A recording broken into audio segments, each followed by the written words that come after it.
Hello दोस्तों, आज मैं इस वीडियो में सुपरस्टार दिनेश लाल यादव निरहुआ जी का एक ऐसी आने वाली फिल्म के बारे में बताने वाला हूं जिस फिल्म का नाम है निरहुआ रिक्शा वाला 3। जी हां दोस्तों, आज मैं इस वीडियो में निरहुआ रिक्शा वाला 3 फिल्म के बारे में बताने वाला हूं दोस्तों आप सबको बता दें कि सुपरस्टार दिनेश लाल यादव निरहुआ जी ने एक इंटरव्यू के द्वारा ये जानकारी दिया है कि निरहुआ रिक्शा वाला 3 फिल्म की शूटिंग बहुत जल्द शुरू की जाएगी। और दोस्तों निरहुआ रिक्शा वाला 3 फिल्म की कहानी इतना बवाल होने वाला है कि जैसे निरहुआ रिक्शा वाला 1 और निरहुआ रिक्शा वाला 2 फिल्म ने सारा सिनेमा घरों में डंका बजाया था, वैसे निरहुआ रिक्शा वाला 3 फिल्म भी सारा सिनेमा घरों में डंका बजाएगा दोस्तों।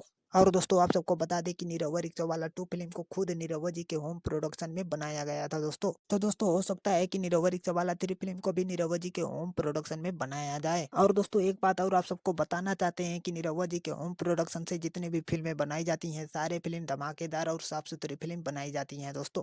तो चलिए दोस्तों, इस वीडियो को यहीं पर खत्म करते हैं दोस्तों। अगर ये वीडियो हमारा आप सबको अच्छा लगा हो तो लाइक, कमेंट और सब्सक्राइब जरूर करिएगा दोस्तों। चलिए धन्यवाद दोस्तों।